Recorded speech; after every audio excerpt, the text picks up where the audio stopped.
Sponsored by Pfizer. Anderson Cooper 360.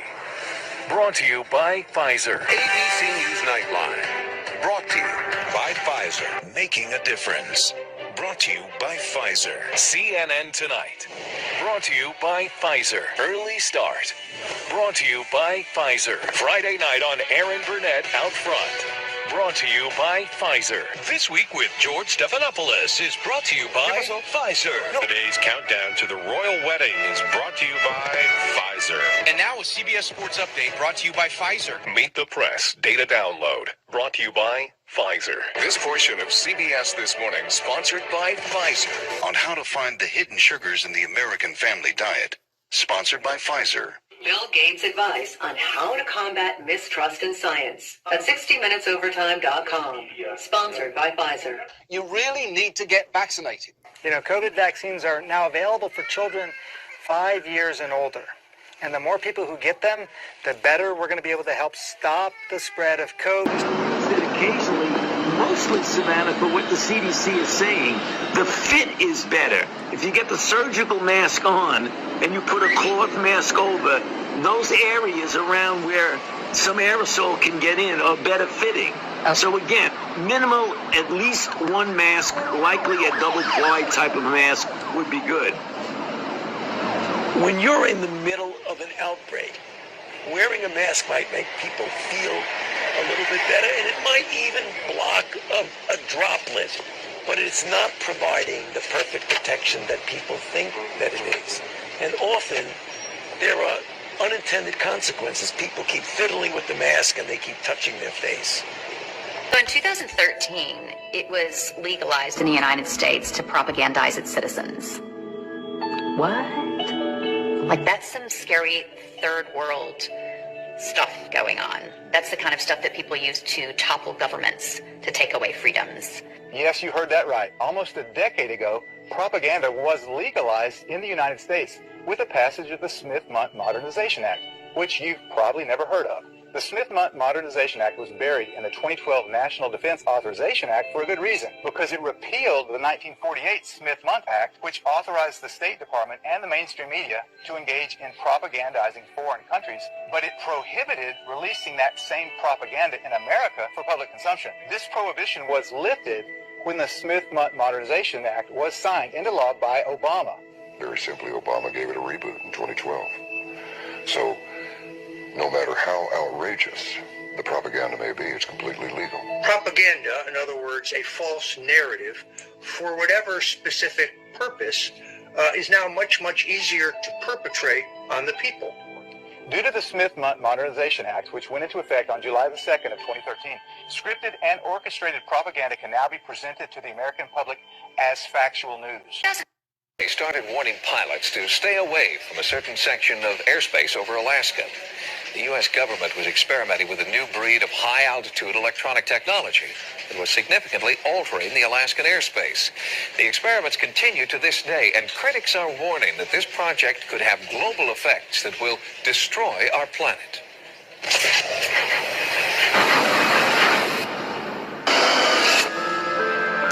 In Alaska, the rugged, pristine wilderness is timeless, most of it remaining just as it has for thousands of years. In the midst of all this natural beauty, just outside the small town of Gakona, stands an enormous and seemingly harmless antenna farm. It is a $100 million Air Force project known as HARP, and critics of the soon-to-be completed facility charge it just may turn out to be the ultimate doomsday machine. It's got all the marks of Dr. Strangelove on it. HARP is an acronym for High Frequency Active Auroral Research Program. According to Program Manager John Hesher, HARP is a research facility designed to study the ionosphere. All the military have communications, surveillance, navigation systems whose paths either traverse the ionosphere or reflect from it. And so we need to be very careful about what we know about it and how we study it. What we're interested in is what is the effect of a large input of energy on the ionosphere. The ionosphere is the outermost layer of the Earth's atmosphere. It is part of an electromagnetic field that keeps out harmful solar and cosmic radiation. One visible effect of the sun's rays hitting the ionosphere is the aurora borealis, known as the northern lights. The ionosphere also plays a vital role in worldwide radio communication. The first transmission of radio waves across the ocean were quite a surprise when it was first done. People thought there'd be no chance to transmit the signals across the ocean by wireless. And in fact, what the ionosphere does is act like a mirror. And so you transmit a signal and it bounces off the ionosphere and then it bounces off the Earth.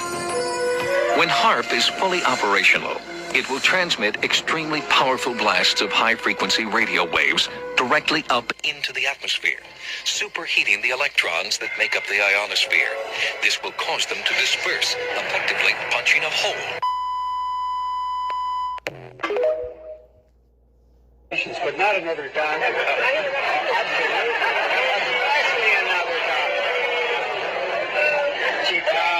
I think, but let's get, he does make a point that we should also say Saban is live and live vaccine and Salk is inactive. Is inactive, as we say in the laboratory. All right. How many was it, they asked? Well, how many people know that the European epidemic of polio, there were about 20 or 30 cases in this country. Now, of course, the American doctors will argue that the reason why polio disappeared in this country was because of the vaccine. But then why did it disappear in Europe in the 1940s and the 1950s without mass vaccination? Why doesn't it occur in the third world where only 10% of the people have ever been immunized against polio or anything else? So, in other words, we may be fighting a tiger that died. That's quite correct. Ask the people in Great Britain. Ask the people in Japan who... Back here. Gentlemen, if you please, I've got probably the smartest audience we've ever had. I have a question. How long a delayed action, if any, would you connect this with, like MS? MS a possibility. Would multiple sclerosis be one of the possible results? As a matter of fact, there's a new publication that just came out from John Hoffman, who's a close associate of Tony Morris's, that gives the references linking MS in later life to the early introduction of live virus vaccines like measles and like some of the others that are live viruses. Now, at the present time, I would recommend that anybody who has MS or amyotrophic lateral sclerosis or any of those degenerative neurologic conditions of later life carefully review their vaccine histories. I would also like to comment to that because in connection with my case, I've been doing some research. Let me tell him once again, Ms. Gundy, but you were a Guillain-Barré victim contracted following your receipt of the swine flu vaccination. Yes, and I am in the process of writing a book about my experience, and in the process I've done considerable research. And from what I have learned, it looks as if immunizations frequently cause autoimmune conditions. And this is how they plan on taking the money off of the streets. Things are changing fast in this digital world, so much so that a growing number of businesses will not even accept cash anymore. Yeah, they are starting to set up reverse ATMs. It quickly turns cash into a prepaid debit card to be used on the fly. And Dre Clark explains from New York City. Dre, I've never heard of this. Mitch has never heard of this. What's it about? Yeah, I never heard of it either until I read about it last night. It's relatively new, but it's slowly but surely catching on. Cash is really still king, but reverse ATMs are definitely the way of the future as more businesses look for ways to go cashless. Here at Madison Square Garden in Midtown Manhattan, they already have machines inside the arena that can actually convert your cash into a debit card here. Now, here you can see exactly how it works. You load money into a kiosk like you see here, and within seconds, you can get a receipt confirming your conversion and a prepaid active card. Many of the prepaid cards are either MasterCard or Visa, and you can use them anywhere where those cards are accepted. Some kiosks may actually charge you a $5 fee for the card. Meanwhile, amusement parks, fast food restaurants, and many professional sports venues are already using the cash to card kiosks, and you'll start seeing more of them in airports and on college campuses. Business owners say they like the kiosk because it helps prevent theft and robberies, and it stops the spread of germs that can really be found on a lot of money that's downright dirty. Now, many people started going cashless during the pandemic because they did not want to touch money and coins, fearing they could contract the virus. They want us to believe that money is carrying all these germs, yet the credit card machine that you're actually touching, the gas pump that you're touching, none of that has it. It's always sanitized. Well, cities across the country like San Francisco, D.C., Philly, and New York, they actually have bans on cashless businesses. So business owners, by law, cannot refuse to accept any cash from a customer. Also, get this. The FDIC says up to 5% of U.S. households, or 6 million Americans, are considered unbanked. That means they don't have either a checking or savings account. They prefer to deal in strictly cash. So yeah, guys, it's relatively new, but here in New York City and other places around the country, this is the way of the future. It's only the wave of the future if everybody chooses to participate. Good evening, and right before we dive in, I'd like to quickly mention that over on Epic TV, I just published an awesome episode detailing how, unbeknownst to most people, there's a giant push in this country right now to scale up the use of both mRNA technology as well as gene therapy on the livestock that eventually winds up on our supermarket store shelves. Meaning that whether it's beef, pork, lamb, chicken, or turkey, the meat that you're buying from the store could very soon contain the remnants of mRNA-based vaccines that the animals were treated with. And that's if they don't already contain them. If you'd like to check out that awesome episode, the link will be right there at the very top of the description box. Just click on that link and you can head on over and watch the episode right away. Now, getting back to today's topic, as most people expected, the storms like Hurricane Ian. Storms like Hurricane Ian are only going to get stronger and more dangerous as the climate crisis progresses. Is there any doubt in your mind that climate change is to blame? The power and deadly force of Ian and the climate crisis. Tell us the impact of climate change. It is producing more frequent, more extreme weather events. We get the whole climate change angle of this too. And it's increasing with climate change. Climate change looming in the background. We keep having these hurricanes. Coincidence. Could be, could be not. Hurricanes are getting bigger and intensifying more quickly. Yes, climate change. Climate change, intensifying hurricanes. These storms are intensifying. These storms are intensifying. Something is causing them to intensify. A phenomenon known as rapid intensification. Rapid intensification. Rapid intensification. Rapid intensification. Rapid intensification. Rapid intensification. Scientists say that will become more common as the Earth's oceans continue to warm. Climate change is making storms like this one stronger. How do you attribute that to climate change? Is that an effect of climate change? How does that dovetail with climate change? Scientists have warned us for a long time that storms won't get necessarily more hurricanes out of climate change, but the ones we do get will be bigger and faster and wetter. And here is your Exhibit A, Hurricane Ian.